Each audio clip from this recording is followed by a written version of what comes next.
Dažnai girdime apie tai, kiek iš tikrųjų kainuoja prekinis ženklas. Žodžiai tokie kaip identitetas, brandingas, pozicionavimas, prekinio ženklo vystimas, apie tai, kiek kainuoja logotipas, arba, sakykime, vis tiek esate skaitę kokius nors straipsnius apie, tarkim, kažkokio tai prekinio ženklo įvertinimą. Nes prekinis ženklas irgi turi savo kainą, savo vertę. Ir yra kompanijų, kurios, tarkim, valdo tik tai prekinius ženklus. Ir kasgi vis dėlto tas prekinis ženklas yra ir kam mums reikalingas ir kiek tai svarbos tai turi įtakos mūsų versle, mūsų produktuose, mūsų komunikacijai, kad žmonės mus žinotų, atpažintų. Visą laiką reikia, kad mumis kažko tai atkreiptų dėmesį, apie mumis žinotų, kartais tai būna istorijos, o kartais tai būna mažas grafinis elementas, kuris visiems yra atpažįstamas. Ir mes visi jį turime. Taigi, šiandien aš pasikviečiau kaip tik dizainerę, vadinsiu dizainerę, ne grafikos dizainerę, bet dizainerę, bet ne lovų, ne apšvietimo, bet grafikos būtent srities, būtent kalba yra apie prekinius ženklus. Asta.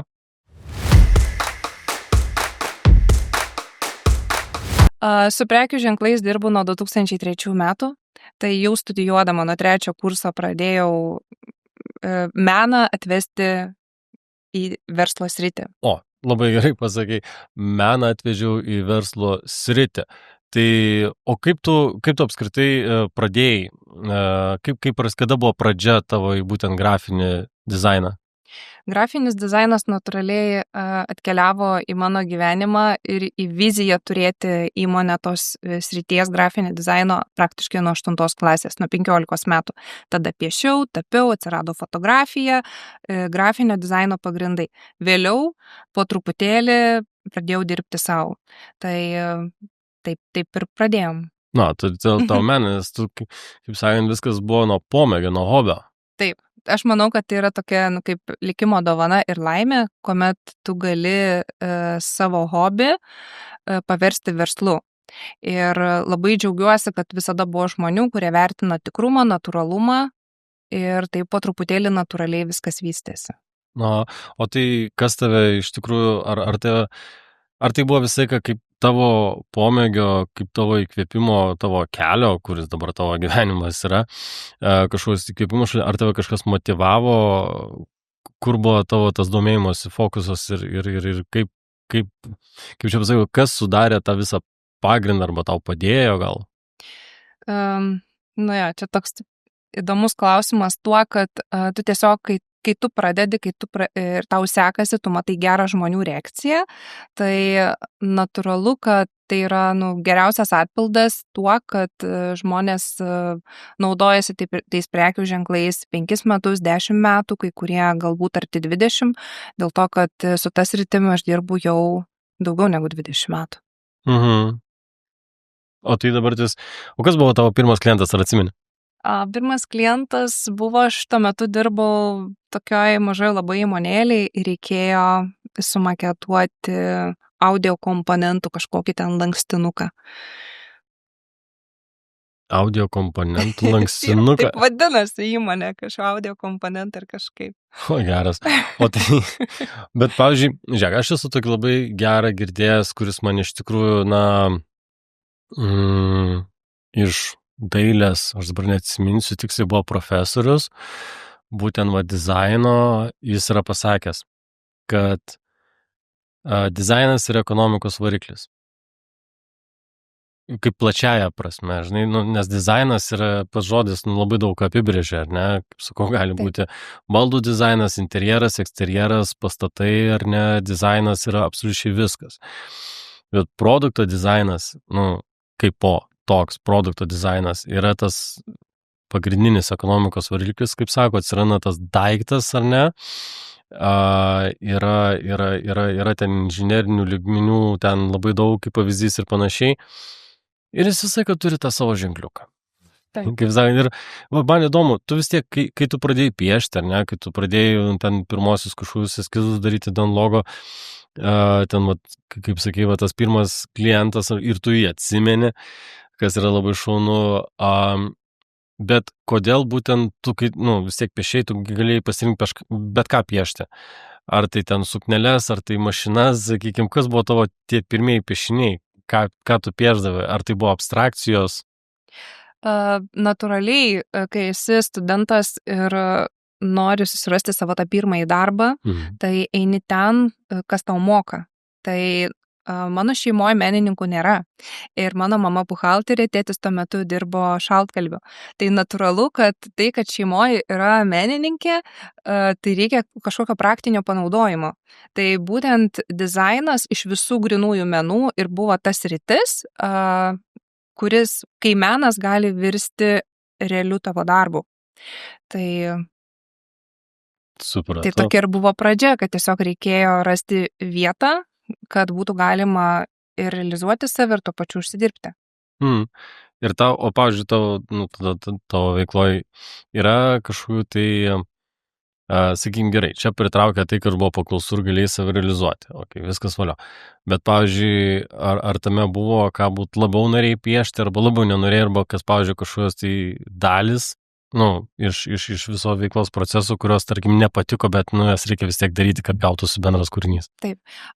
Kadangi, kaip man labai svarbu yra, kad klientas būtų emociškai pilnai patenkintas visame dizaino kūrimo procese, tai aš mačiau, kad yra svarbu ne tik sukurti prekių ženklą, tai yra jį, kaip pasakyti, nuvesti nuo A iki Z pilnoje realizacijoje iki tol, kol jisai atsiranda didžiulis logo ant fasado, sienos, interjere, arba ten, dėl ko jisai kūrė. Tai yra pakuotė, galbūt automobilio apipavidalinimas ir panašiai. Tai mano ta visa kliento aptarnavimo grandis buvo ir tebėra ta, kad sukūrus prekių ženklą man yra svarbu pasiūlyti klientui, kad jis turėtų ir prekių ženklo vadovo naudojimosi instrukciją. Vėliau atsižvelgiant į jų poreikius, sukurti tam tikrus grafinio dizaino stiliaus elementus, tai yra tą, ką jie iš tikrųjų naudos. Visa tai yra aprašyta brandbook'e, ne? Nes vienu atveju mes galim suprojektuoti ten, tarkim, pavyzdį, kaip gali atrodyti jūsų puodelis, kepuraitė, pieštukas, bet galbūt jūs niekada tokio suvenyro negaminsit. Tai man labai svarbu yra girdėti klientą, kur iš tikrųjų jisai naudos. Tai ta tokia verslo dalis galbūt aptarnauti klientą nuo pat pradžių, nuo ženklo sukūrimo, iki visų jo poreikių realizavimo, jį prižiūrėti, kad būtų parinktos teisingos spalvos, medžiagiškumas, padėti įteisinti reklamą su miestų savivaldybėm. Tai čia ir atsakau į tą klausimą, kur yra ta neįtin skani dalis, biurokratinė, bet jinai labai reikalinga. Taip pat ir ženklą apsaugoti. Tai yra patentuoti. Stengiuosi niekada neatiduoti ženkliuko jo bent jau neprašius su tam tikra naudojimo instrukcija. Nes klientam dažniausiai šita dalis šiek tiek pabyra. Jo, tai ten... Labai pabyra.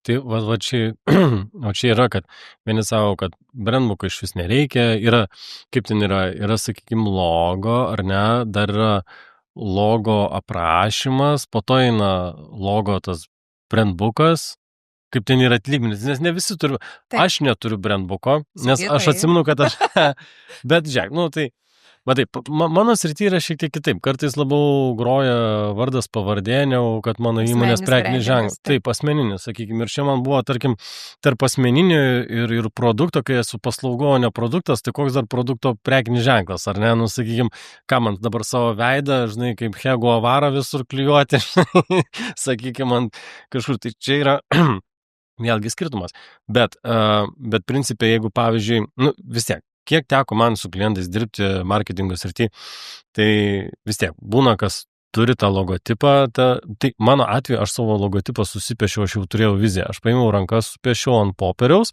ir aš tiesiog sakiau, man reikia vektorinio. Nes tu esi marketingistas.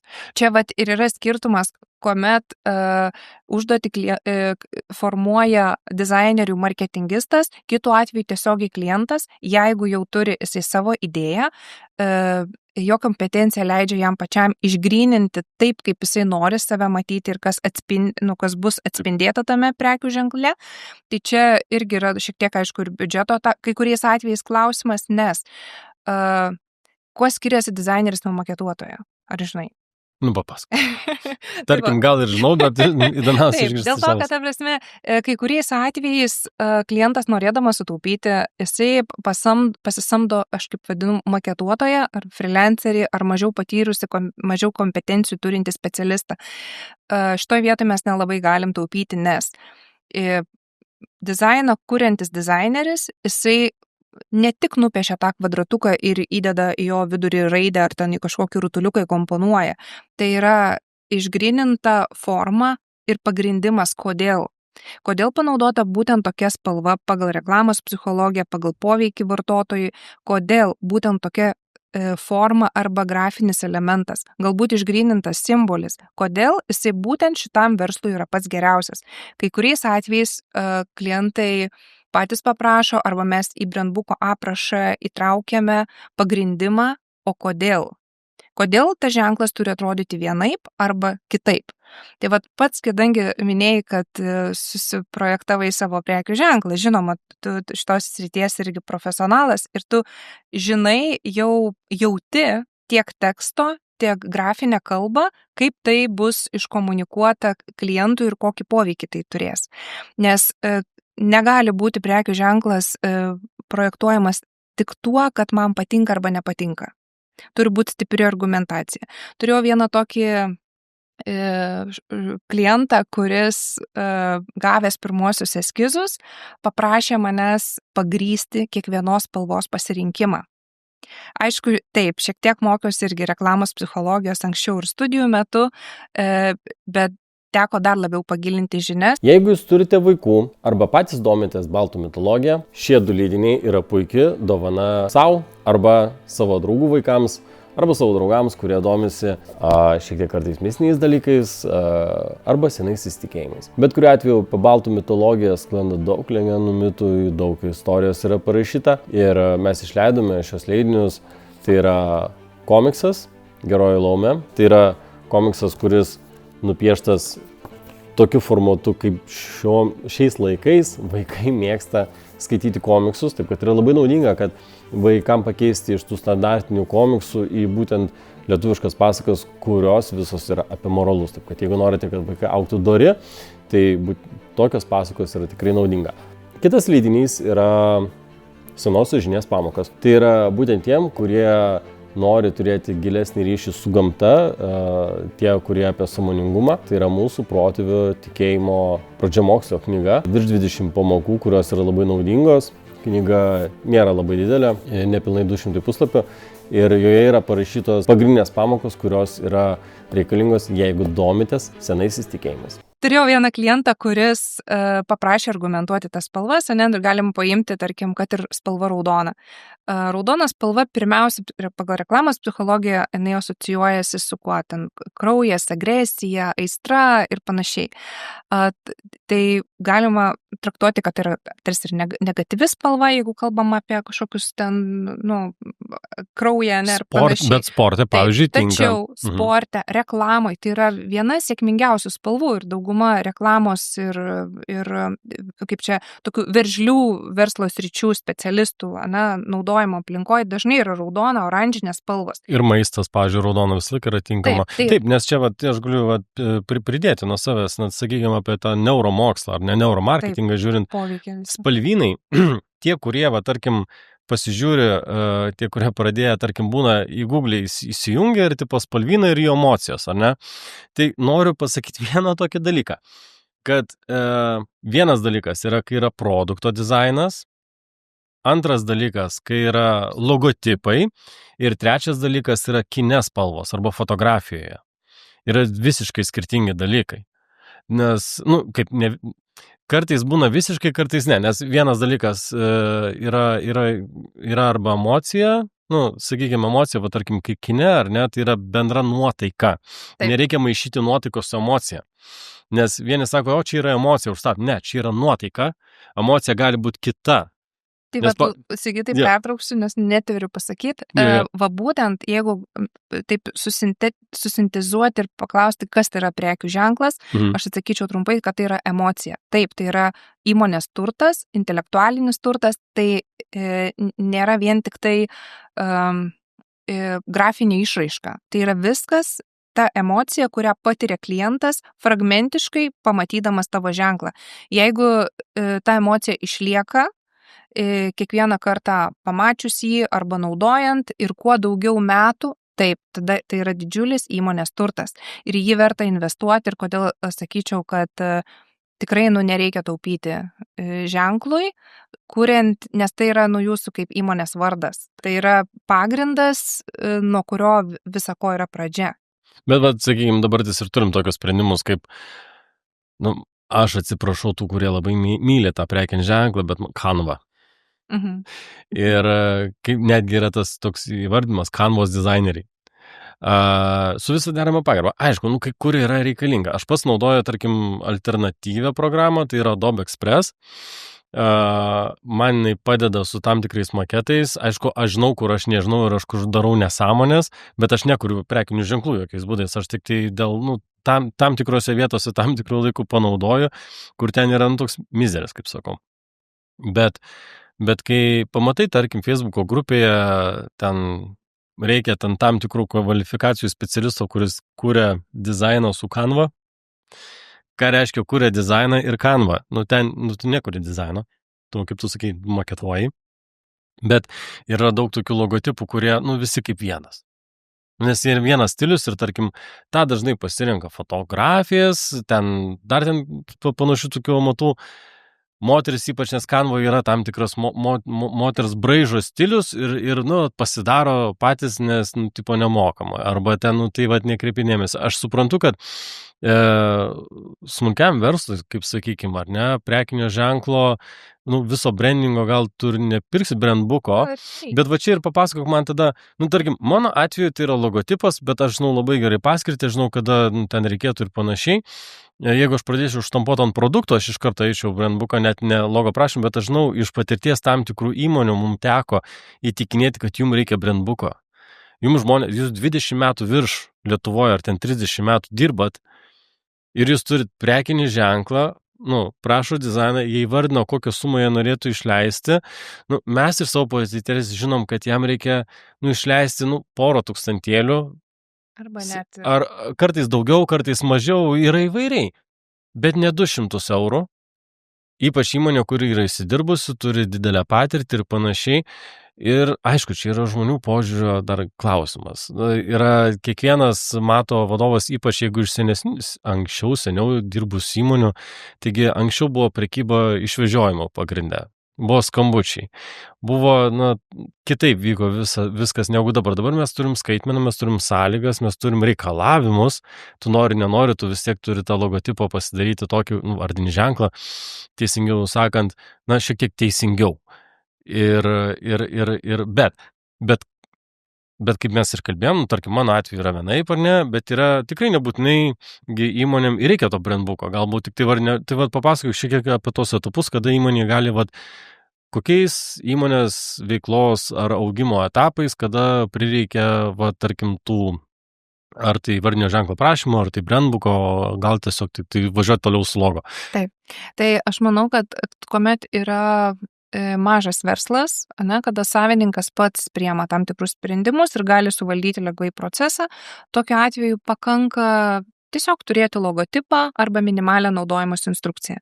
Kuomet atsiranda įmonėje marketingistas, keičiasi darbuotojai ir kiekvienas nori būti kūrėjų. Natūralu. Tai tada reikia šiek tiek tų rėmų, kad logotipas neišsibarstytų. Tai manyčiau, kad tiesiog bent šiek tiek paaugus įmoniai, kada jau yra priskiriamas atsakingas asmuo logotipo naudojimui, tada tikrai būtina yra logotipo bent jau platesnė naudojimosi instrukcija. Aišku, jeigu tu jau ten leidi produktą, kuris ten savo turi dizainą ir pakuotę, ar ne, sakykime, tada jau ir brandbukas, ko gero, jau reikalingas, jau to logo naudojimos instrukcijos jau nebeužtenka. Taip, reikalingas ir net jeigu jau yra priskirtas žmogus, kuris, tarkim, kelia postus socialiniuose tinkluose, jau reikalingas vientisas dizainas. Nes kuo mes anksčiau, klientas kuo anksčiau pripranta prie to, kad yra vientisas stilius, tuo jis greičiau išaugina savo ženklo vertę. Nes jis, tiesiog jį išlaiko vientisą. Nes ženklo yra paskirtis būti atpažįstamam. Tai jeigu mes vienodai ir tolygiai naudojam tą ženklą, mes greičiau, ta prasme, greičiau klientas jį ir atpažįsta. Jisai savo paskirtį tuomet atlieka. Noriu pasidžiaugti, kad turime naujus laidos partnerius. Skillmodo – tai yra įrankis, kuris tinka ir marketingo profesionalams, tinka ir verslininkams, kurie patys valdo savo pardavimus. Tai Skillmodo įrankis, jis turi daug iš tikrųjų funkcijų. Viena iš man labiausiai patikusių tai Social Planneris, kur gali prijungti visus sos tinklus ir vienu paspaudimu ištransliuoti savo norimą žinutę į visus socialinius tinklus. Taip pat yra dirbtinio intelekto turinio generavimo patarimų. Ir analitikos įrankių yra daug įrankių visokių, bet jums daugiau papasakos lietuvių komanda, kuri dirba prie Skillmodo produkto. Bet ką aš čia daug kalbu. Yra galimybė savaitę pasinaudoti produktų nemokamai. Netrukite daug laiko, tiesiog spauskite šią nuorodą ir griebkite šį produktą naudoti nuo šiandien.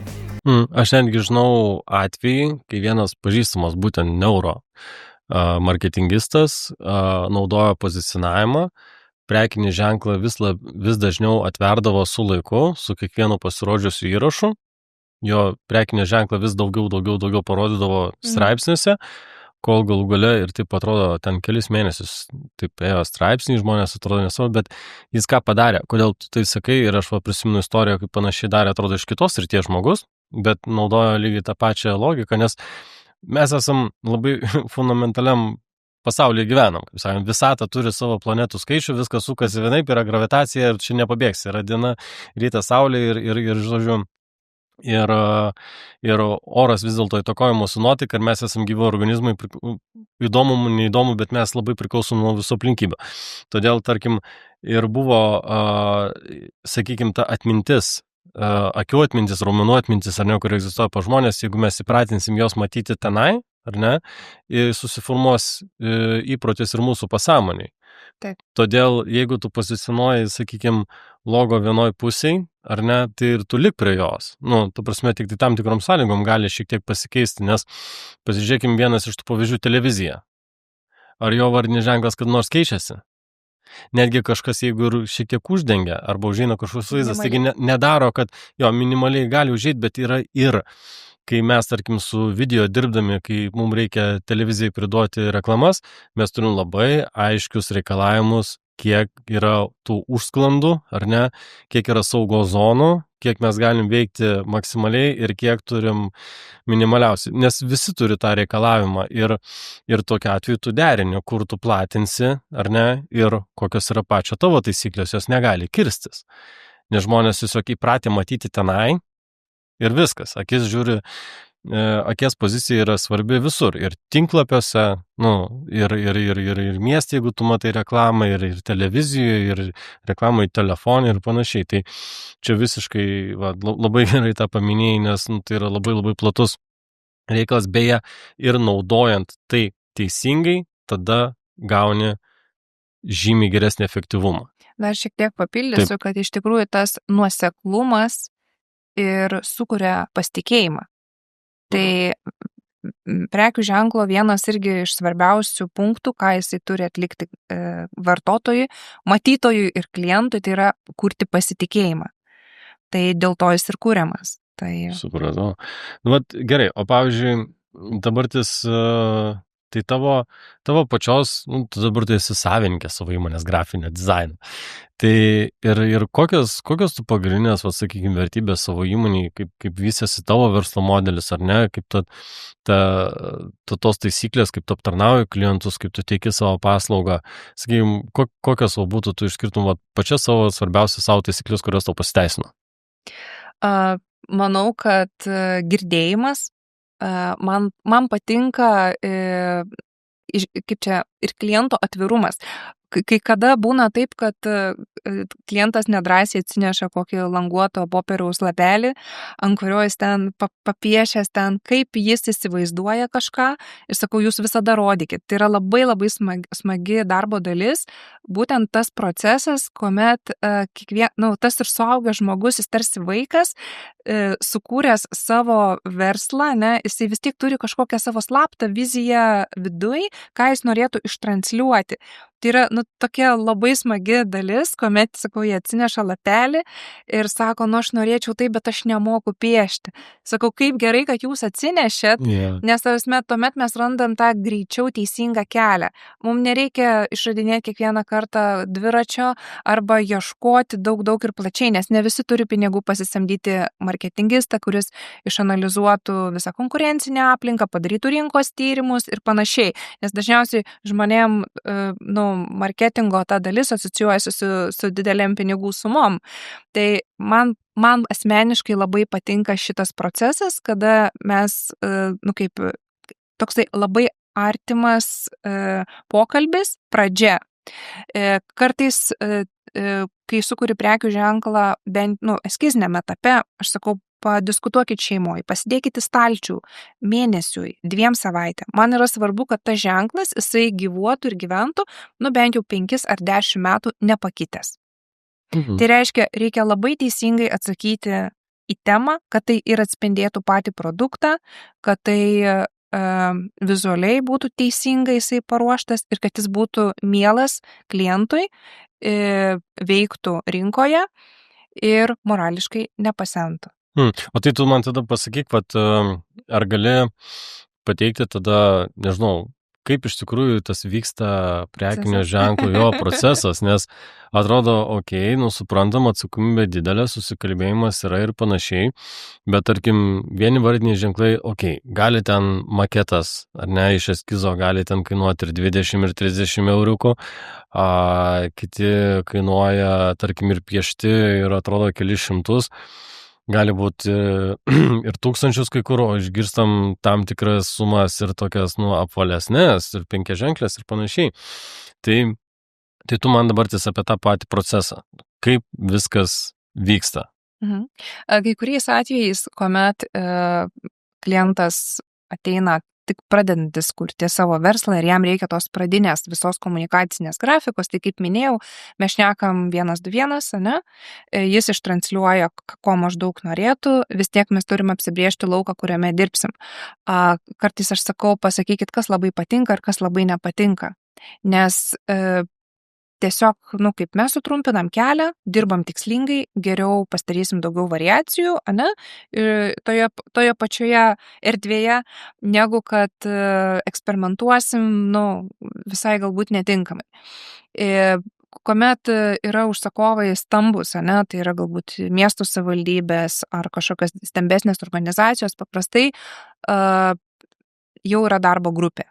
Aš turėjau tokią vieną patirtį konkrečiai su Jurbarko prekių ženklu, tai tuo metu darbo grupėje dirbo 14 žmonių. Tai buvo ir istorikai, ir turizmo centro atstovai, buvo stiprus marketingistas ir aš jau turėjau simbolių ir spalvų atrinktus aprašymus, ką aš turiu sudėti tą prekių ženklą. Aišku, taip, dizaineris labai suspaustas, bet tai yra tas iššūkis, kai tu turi padaryti pagal visų poreikių sintezę. Bet tau taip geriau? Nežinau, ar geriau, tai yra labai įdomi patirtis, unikali patirtis, nes tikrai nedažnai tenka dirbti tokioje, tarkim, dideliai žmonių grupiai, kuomet reikia atsižvelgti ir į poreikį, ne, į tą tokį psichologinį aspektą, kad atitiktų punktą tas, kas yra reikalaujama ir panašiai. Iš tikrųjų, tai kiekvienas ženklo kūrimas, jisai yra labai savitas ir skirtingas procesas. Esu turėjus ir tokį labai irgi šaunų užsakovą, kuriam netiko nei vienas šriftas, kurį parinkau. Jisai sako, tu tiesiog užrašyk ranka. Ir aš jam sukūriau 3 prekių ženklus, rašiau meniu ir iki dabar dar šitą piešiu. Tiesiog aš su planšetė tiesiog jam užrašiau ranką ir mes 3 ženklus jam patentavom. Tai yra klientų, kuriem dirbtinis intelektas, tarkim, šiuo atveju netiktų, nes jisai nori natūralumo, tikro braižo ir tai yra absoliučiai unikalu. Tai čia, aš tai prisiminiau, čia nėra prekės ženklas, bet kaip ir, pavyzdžiui, čia vat man pasakė, man reikia, nežinau, tiesiog piešiau ir man kai kur vat reikėjo šito, kas pato man tapo ir tatuiruotė, nes nebuvo planas tatuiruotės iš principo, bet tiesiog man pasakė, piešk, kol galų gale nebesikeis iš rankos ir tada mano padarė šitą grafiką. Tai ir po to patapo tatuiruotė netgi. Nu, tai čia mano tokia asmeninė istorija, ten apie tai nekalbėsim, bet vat irgi girdžiu ne pirmą, kad vat, tarkim vis tiek piešimas ranka, tai, kad žmogus iš savęs visą intuiciją paleidžia, tai natūraliausiai ir geriausiai veikia ir tai pasiteisinė yra ne vienoje vietoje. Tikrai taip. Ir čia šitas dalykas yra ta dalis, kur tai tikrai tokia labai labai nematoma dalis to iš viso marketingo spektro, jeigu paimsi tokią sritį kaip dizainą ir kaip jame ten viskas vystosi. Kaip pavyzdys, pavyzdžiui, man visą laiką yra, labai nepatinka, kai to manipuliuojama. Pavyzdžiui, kaip buvo medijų kanalai, tarkim, visai gan ne taip jau ir senai, dėl beros ar ne Klaipėdos miesto vardinio ženklo, tiesiog antraštė išėjo, kad tenai toks logo, už jo perpiešimą savivaldybė ten sumokėjo ten tokią sumą. Aišku, žmonėm tai labai jautriai sureaguoja, kai atrodo, kas čia yra tą piešinuką, ką raidės perpiešė ir ten sumokėjo ten ar ne virš 20 000 eurų, ten kažkas, aš dabar negaliu pasakyti, bet dabar ten buvo tikrai nemaža suma, bet kaip tu minėjai, kiek žmonių buvo įtraukę, ar ne, jeigu ir tu, pavyzdžiui, paskaičiuosi, šiaip, kiekvieno žmogaus, kad ir valandinė ar dienos įkainį ir padauginsi iš jų skaičiaus, tu pamatysi gana apvalią sumą, ar ne, ir tarkim, man čia yra labai, kaip sakant, negražu iš medijų pusės, kai, tarkim, naudojasi tokiom intrigom, spekulacija žmonių emocijomis, ar ne, ir tiesiog išmeta ten per daug, nepasako, tiesiog, žinot, čia įvyko tai bet jie tai daro su intencija, kad tai jiem sukurs, matomumą, algoritmai, geriau ten suksis ir panašiai, ir aš manau, kad tai yra pažymiausias lygis. Sorry, galit nepyk kolegos, bet tai yra tikrai, tai yra negražu. Jeigu būtų pasakyta, kad, tarkim, savivaldybė organizavo konkursą ir Canvas dizainerė už 25 000 eurų kopiją patikė, taip, tada aš skaitau, tai jau būtų nusikaltimas. Bet kai yra neprašoma, nepasakoma, kas už to stovėjo, kiek, ar ne, ir kiek procesas ir kokiu tikslu tai buvo daroma, aš nenoriu pasakyti, kad pigus vardiniai ženklai yra be atsakomybės, arba be pagarbos savo produktui. Nebūtinai, tikrai ne visur to reikia. Bet jeigu jau miesto savivaldybė, ne, arba produktas, kuris eina masinė prekyba, jeigu parašyta, pavyzdžiui, Made in Lithuania, ar ne, ir tu veži po pasaulį, tai yra tam tikra identiteto dalis, kurią tu nešiesi savo įmonį ir apie visus. Tai yra labai atsakomybė, reputacija, bet kuriuo atveju ir pagarba ir savigarba galų gale, nes verslo pasaulyje yra visokiausių bendravimo patirčių ir pamokų, kai dėl ko su tam iš viso nori pasirašyti darbo sutartį. Nes, sakykime, vienas iš pavyzdžių, tarkim, kur dizainas yra įeina, ar ne, aš neminėsiu galbūt produktų ir panašiai, yra tam tikros eksporto sąlygos, kur su tam daug nebendrauja, tau duoda vizitinę, tau pasako, ką atsiųsti. Ir įmonė supranta, kad reikia pasigaminti, žino, kad tai kainuoja ir būna ir 19 000, bet tai yra ne dėl to, kad jam tas medija turinys reikalingas, kad suprastų apie ką, bet jis tikrina tavo pasiruošimą. Jis tikrina tavo pasišventimą, tavo rimtumą. Tai čia mes į tą temą neįsim, bet tai yra tam tikra šiek tiek tematika su private label dalimi, ten yra kitokios taisyklės, sakykime, yra ir panašių, bet yra ir skirtinumų. Bet imkim šiek tiek prie žemės labiau reikalų šito vietai. Atokampis. Tai nepamirštamos akimirkos jaukiame miško namelyje. Nameliai pastatyti atokiai vienas nuo kito, siekiant sukurti privačią, tik 2 asmenims skirtą oazę. Atokampis Boutique Spa Resort.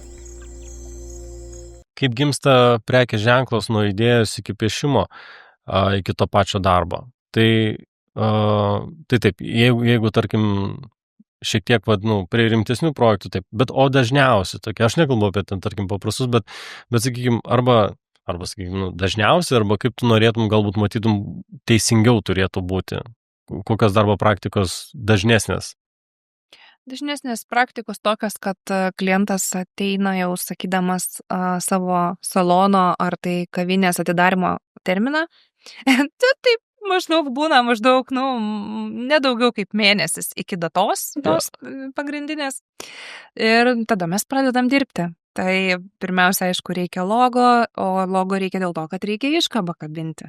Jau, tam pasiruošti biškį yra reikalų. Tai reikia truputėlį pasiruošti. Tai dažniausiai tokį darbą aš etapuoju. Tai pirmiausia, mes susikūrėm prekių ženklą, tuomet pradedam procesus, kurie reikalingi ekstra tam, kad galėtų objektas atsidaryti, ir visi kiti darbai vyksta lygiai greičiai. Tai išklausiu, ko jam reikia, ar jeigu tai kavinė, tai galbūt jam reikia darbo drabužių, ne darbo drabužių, jeigu tai kavinė, tai galbūt jam reikia aprangos personalui, meniu, tenai kažkokių tai dar kitos atributikos, kuri papuoš ir įprasmins jų visą tą veiklą. Aha. Jie jau yra priversti turėti kompleksinį sprendimą savo vardinio ženklo, tai jau ten daug daugiau. Taip, ir būtent, kas yra tikrai svarbu ir manau, kad neišvengiama vienu ar kitu etapu, tai yra prekių ženklo apsauga. Nes tikrai buvo ne vienas atvejis, kuomet... O čia apsauga ir patentavimas skirtingi dalykai? Ne, šiuo atveju kalbu apie patentavimą, tai reiškia, kad jeigu jau mes turim prekių ženklą, investavom šiek tiek pinigų į tai, tai nepakanka turėti domeną arba Facebooko vardą, kad tai vadintųsi tavo prekių ženklų, nes dažnai žmonės, jeigu jie susikūrė Facebook'e puslapį, Instagram'e arba tenais turi savo dar domeną, tai jie galvoja, kad jau jie yra savininkai to pavadinimo. Ne, taip nėra. Ir tikrai būna atvejų, kuomet klientai gauna laiškus iš savo, vadinkim, konkurentų, kurie paprašo juos išimti iš rinkos. Tai šituo atveju tikrai tada yra nemaži nuostoliai, nekalbant apie laiką, visus procesus, kiek jau buvo dirbta su tuo ženklu. Čia kaip girdėjau, nepatikrinau šitos informacijos, bet galbūt netyčiai žiūrinčių pamatys. Audimas, puikiai Lietuvoje žinomas prekinis ženklas, norėjo registruotis ir negalėjo, nes Audi kompanija pasakė, kad Audi plus mas ispaniškai yra daugiau, kad audimas, kur sportinė apranga, nieko nėra susijęs su, kaip Audi, nebent jo, su treningais gal ir važinėja, sakykime, nežinau, bet dažniausiai kaip ir ne. Tai, bet Audi kompanija užblokavo ir audimas negalėjo registruotis, nes vienas žodis ispanų kalboje yra daugiau. Audimas, kur sportinės aprangos atrodo prekinis ženklas, kertasi su automobilių ženklu. Tai Sigitai, man irgi teko šiek tiek pakomunikuoti raštu ir su visų puikiai žinoma Coca-Cola, nes mes bandėm panašaus sąskambio prekių ženklą patentuoti Lietuvoje, gavom tikrai tokio storio raštą su plombom ir visa kita iš Amerikos, ir nesvarbu, kad tai buvo 7 skirtumai, visiškai kitoks šriftas, tačiau prieš tokius gigantus neįmanoma yra praktiškai kovoti, nors grafiškai aš pateikiau 7 argumentus, kodėl tai nėra asociatyvų ženklai. Bet, pavyzdžiui, tai įmonė taigi negali patikrinti, sugalvojo prekinį ženklą, bet kiekvieną savo idėją, turi viziją, taip ją myliu, taip visur prisirašęs ir šeimos sutiko ir visą kitą. Gali patikrinti, tiesiog galima įeiti patentų sistemą ir patikrinti. Bendrinių žodžių negalima patentuoti. Bet gerai, pavyzdžiui, tai gerai, sakykime, gerai, tarkim, gali, bet man, pavyzdžiui, tai netrodo, kad kertasi arba kad kirstusi, bet po to vis tiek yra rizika, kad aš galiu gauti pretenziją. Taip, dėl to, kad yra ekspertų grupė, kur vertino žmonės, po to yra apeliacinis laikotarpis, per kurį gali panašų ženklai apskųsti arba pateikti protestą. Bet tai tada patentuoti reikia jau turint brandbooką, ar užtenka tik aprašymo vardinio ženklo, ar tik tai vardinio ženklo pavadinimą, galbūt pirminius eskizus, kada? Galima patentuoti tik taip žodinį ženklą, tai yra pavadinimą, galima patentuoti simbolį, galima patentuoti tik tai vaizdinę ikoną, kaip pavyzdys. Dažniausiai patentuojam, Lietuvoje daugiausiai tokių prekių ženklų ir asmeniškai pati, turbūt 95%, tai yra tekstinis prekių ženklas su grafiniais elementais. Tai reiškia, jeigu mes turim keletą žodžių, ten kokią, nežinau, auksinę pievą, ir nupiešiam ten drugelį, tai čia yra mišrusis prekių ženklas. Tai ta prasme, bet, aš turiu minį, kad brandbooko, nereikia, mes pirminiai fazai susibraižom, eskizą pirminį bus toks, aišku, jis ten bus tada nusinti, pasitikrina, tada esi saugus, tada žinai, kad tikrai viskas bus gerai.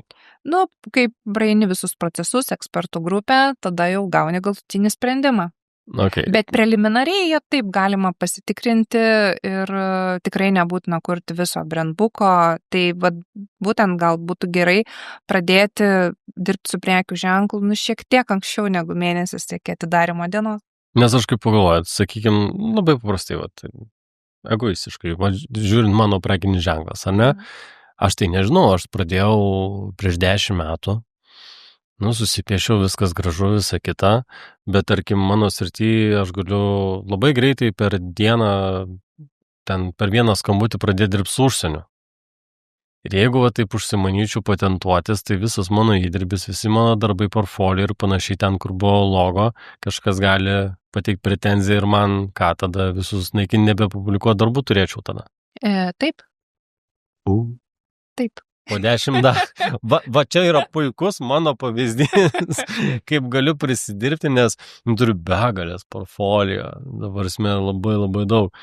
Ir atrodo, man pavadinimas asmeniškai ne tai, kad patinka, bet jo reikšmė, kai aš įskaidžiau vardinį ženklą, man yra tinkama tai, ką aš darau. Tai jeigu tu saugai įsigytai ir tu brangini, tai reikėtų tiesiog užsibaigti tą procesą. Jo, ir tada miegotum ramiai. Nes buvo minčių, paimti dabar jį reikia, duoti asti, kad, einam dabar to keliu, kad jis turi jau būti nebe maketas, nes iš tikrųjų mano vardinis ženklas yra maketas. Nes aš jį nupiešiu ir man padarė vektorinį. Bet jau pradėjau jausti, kad norėčiau jame matyti tos gyvybės, žinai. Tai faktas, tada jau einu su to jau padarytų maketu pas tave, ar ne, ir tada mes jau tenai brainstorminam, bet prieš tai jau dabar tą maketą turėtume siūsti į patentų biurą, kad ekspertai vertintų jo apskritai, ar jis turi teisę gyvuoti. Tai užtektų pasitikrinti pačioj sistemoje pagal pavadinimą, ar nėra panašaus prekių ženklo, tada jį patvarkyti grafiškai tiek, kiek pačiam norisi, jeigu jau per laiką kažkokiu noris padaryti pakeitimų ir tada teikti paraišką. Nes jeigu taip paprastai į Facebooką, į Google įsimetus, tai ten kaip ir yra to paties pavadinimo, bet ten tai nieko rimta, bet taip aš nepatikrinsiu, ko gero pilnai, nes kažkur registruose, kažkur gali būti oficialus dokumentas, ir tu ten, pavyzdžiui, bendrai paieškoj, net nebūsi atradęs. Bendrai paieškoj ne, bet patentų archyve taip. Kažkur gali tupėti, slipėti, kaip sakant, užrezervuotas, o kiti naudoja lyg tai tą patį, kol neina plačiau, viskas tu ten savo kaime žaisk su savo logotipu. Gerai, bet tai, o apie tavo kūrinius.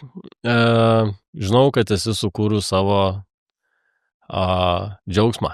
Dabar galiu pradėti. Papasakok, dabar jau pradėjau kalbėti. Tai iš tikrųjų turiu tokį mini hobby projektą, tai mano yra, kaip sakau, išmiluoti fotopledai LT. Kodėl jie taip tokie mylimi ir brangus, tai iš tikrųjų pirmieji pledai ir buvo spausdinti, kaip mūsų šeimos vaikams. Tai mano krikšto dukra labai gražiai piešė ir tiesiog aš ieškau unikalios dovanos, kuo nustebinti vaiką ir nupiešė tokį tigrą šyrą baltą ir gimtadienio proga aš atspausdinau patį pirmą fotopledą. Tai reakcija buvo vaikų be galo gera, jie ištiesę tą pledą fotografavosi kaip prie fotosienelės, o taip ir prasidėjo. Tai tiesiog prieš Kalėdas arba artėjant mokytojo dienai, tai yra kaip Aš negaliu jų nespausdinti ir neruošti, nes matau be galo gerą žmonių reakciją. Dažniausiai tai būna mokytojos su blizgėjusiom akim, kurios pamato vaikų piešinius ar kažkokius gražius palinkėjimus, kuriuos mes atspausdinam ant pledo. Dukros mokyklos, klasiai esu padarius tokį irgi prieš Kalėdas malonų veiksmą, kuomet pasivagiau už dailės mokytojos vieną pamoką ir mes nupiešėm tokį didžiulį advento vainiką ir kiekvienas vaikas nupiešė, kaip jisai mato mokytoją. Ir mes tą didžiulį piešinį atspausdinom ant fotopledo. Tai buvo vaikų krikštavimai iš džiaugsmo, nes kiekvienas tapo kūrėjų, jie tapo visi menininkais ir jie pamatė didžiulį daiktą, ant kurio jie mato savo piešinius. Tai buvo labai labai daug emocijų, mokytojas dažniausiai jos verkia iš džiaugsmo ašarom, lygiai taip pat verkia ir močiutės gavę su vaikų piešinukais nuotraukas, ypač mėgsta emigrantai. Atspausdinti kažką gražaus ir sušildyti tokiu, pledas ne tik sušildo fiziškai, tai yra absoliučiai emocinė dovana. Geras, nepagalvodam. Taip. Bet ir aišku, labai daug gražių istorijų ir ta prasme, aš apie pledus galėčiau kalbėti iki ryto. Aha.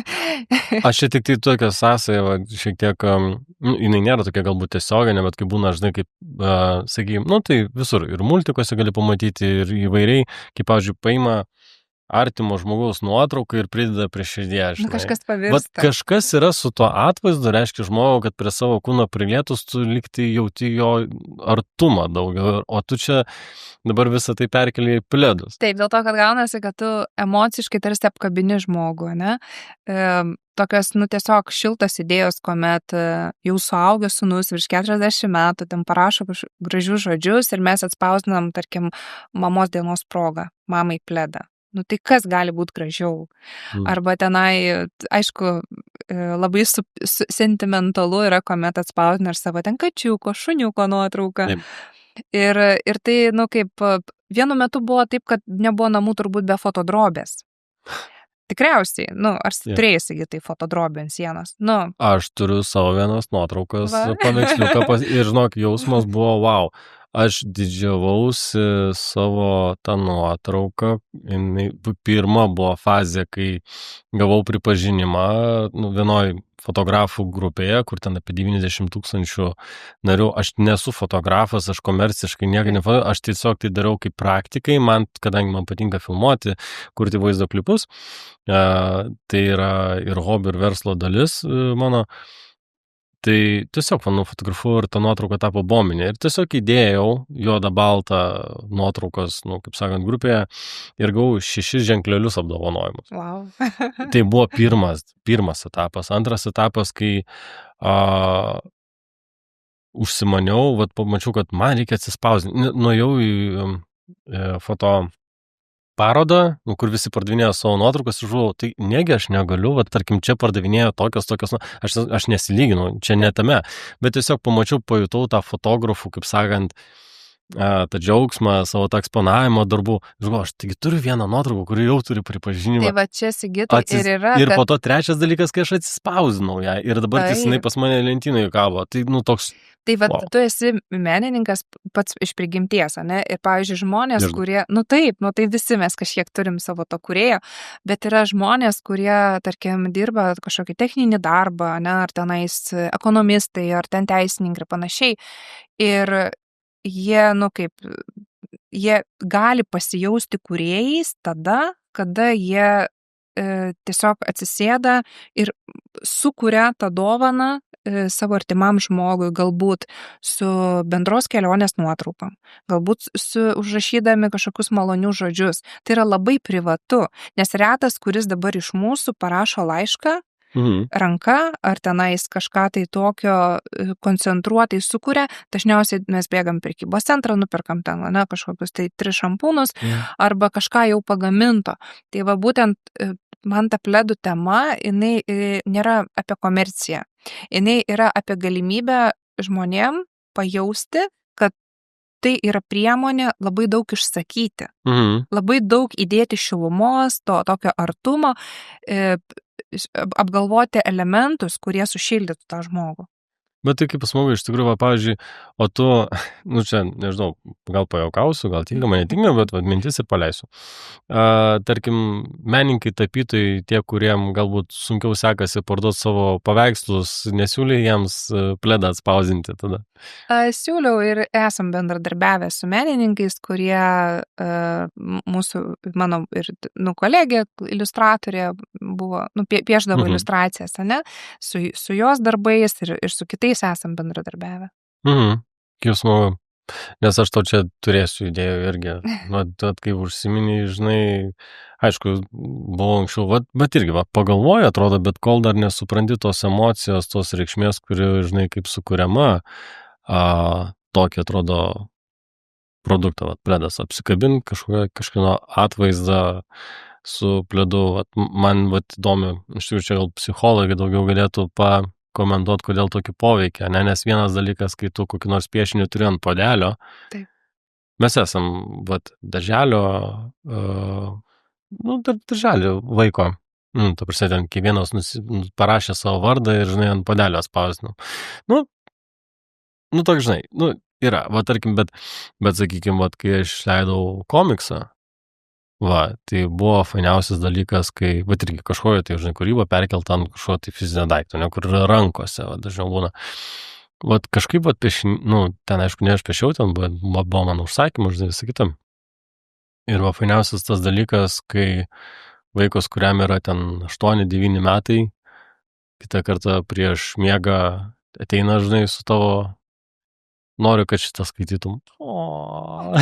Žinai, iš karto, jo, kaip malonu. Tai tas tai tikrai yra smagu. O tai gerai, o tai tarkim pledai, ar ne? Bet gal ir dar kažkokia kita medžiaga, tie patys paveiksliukai, ar ne, kažkokie tai atvaizdai ant kažkokios kitos medžiagos formos irgi gal pas tavai yra spausdinama, gimstama. Taip, galima spausdinti dar ant fotorankšluosčio. Koks skirtumas yra tarp pledo ir rankšluosčio? Aš tokį turiu pati tam tikrą etiką. Tai ant rankšluosčio niekada nespausdinu žmonių nuotraukų ir jeigu netyčia noriu užsisakyti su foto atvaizdu, kur yra žmonių veidai rankšluosčius, o ne, tai tas sakau, žiūrėkit, mes dar turim tokį produktą kaip fotopledas. Tai dėl to, kad, vis tiek reikia jausti, kur tai bus naudojama ir kaip tai bus naudojama. Kitas dalykas, tai Facebook'e ar tenais kažkokiose tai istorijose ar viešoje erdvėje niekada neplatinu tų nuotraukų, kurios yra atspausintos ant pledo. Nes tai yra vis tiek privatu, apsauga tam tikra žmonių ir tengiuosi tokių daug nerodyti. Supratau. Paliekam intimumą tokį. Bet tai pavyzdžiui, o prijuostės ten tokie dalykai, ne, tiesiog rankšluostis arba pledas ir viskas. Pledas yra geriausias sprendimas. Man čia įdomu, tavo supranti, ta kryptis, kad to pasirinkime, pled. Gerai, dar kartais rankšluostis, bet pledas ir viskas, ne prijuostis, ne kepurėlė ten. Dėl to, kad man yra svarbu žmonių emocinė reakcija ir gavus pledą, jinai yra labai tokia šilta, minkšta ir wow, ir tai yra tokia motivacija dirbti toliau. Ir tiesiog tikiu labai šitų produktų. Nes, pavyzdžiui, kas ant tekstilės dar spausdinama, kas labai dažnai būdavo ir jau kas žino, kas yra matę tikrai aplinkoje, kad kažkas tai kažkoju tai savo Maikė su kažkokiu, čia toks vienas iš tokių kvailiausių, atrodo kvailiausių, bet iš kitos pusės kartais ir tipo kaip ir fainai. Bet tiesiog ant maikės kažkokios, kaip tekstilės, ne, bet kažkoks tai ten piešinys. Taigi mes visi buvę tenai. Aš galiu sukurti dizainą, o tai spausdina kiti jau šitą. Bet tai net nėra tiek artima, tarkim, kažko tai ten labai. Nors aš, pavyzdžiui, vieną kartą atsimenu žmonai savo gimtadienio proga buvo, kad Maikiai avį atspausdino. Tuo metu, jei buvo tema avis, ilgai šitą, bet tiesiog tokia dovanėlė nedaug kainavo palyginus, žinai, ir visą kitą, aš taip buvo, ir buvo fainai, bet tai čia jau buvo jau daugiau negu 10 metų atgal. Bet čia vat pats tas, Sigitai, ir yra smagumas, kad tu įdedi savo indėlį ir mintį. Tas gaminys gali būti materialiai, galbūt nėra toks labai vertingas, ne? Bet tai yra mintis, tai yra potekstė. Tiesiog tas žmogus jaučia, kad tai buvo apgalvota, ne? Padaryta specialiai tau. Įdėta darbo. Ir tai yra, tame ir yra tas unikalumas, kada jau yra gana sudėtinga nustebinti. Nes visi visko turim daug ir sočiai. Ir čia atrodo, iš vienos pusės galbūt kaip atskiros dvi temos, bet aš jaučiu labai tokį, tamprų ryšį tame, kad tai yra vis tiek. Ar tavo ten tiesiog atvaizdas, ar tai kažkoks piešinys, ar ne, kurį tu atspausini ir tu neši, nes jis yra kaip su vardiniu ženklu, ar ne, tai yra tam tikras, nes kaip sakau, jeigu Che Guevara turi savo veido logotipą, tai žinai, kodėlgi ne. Tai, bet ir vardinis ženklas yra lygiai taip pačią turi simbolinę reikšmę, ar ne, kiek tu, sakykime, tai kaip ir minėjai, tai yra dar geriau, kad verslo savininkas pats kažkoje tai eskizai yra netgi pabraižęs, tai rodo jo ryšį su to, ką jis kuria, nes jis perduos tai daug žmonių, žinai, tai taps šiek tiek bendra dalis. Taip, nes tas ryšys tarp asmeninio brandingo ir visų produktų, kuriuos tu kuri, ane, tai tas yra, kad yra pasitikėjimas, kokybė, visa ta emocija, kas asocijuojasi su tuo kūrėju.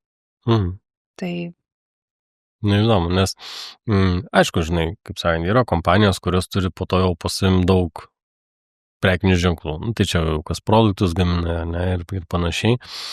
Bet vis tiek tai vėlgi susiję, ko gero, ir tas R&D gamintojas, kaip sakant, tą gamintoją renkasi irgi dėl tam tikros savo filosofijos. Pasitikėjimo. Tu tiesiog tuo gamintoju arba pasitikė, arba mažiau pasitikė. Ne? Jeigu mažiau pasitikė, tada blaškaisi.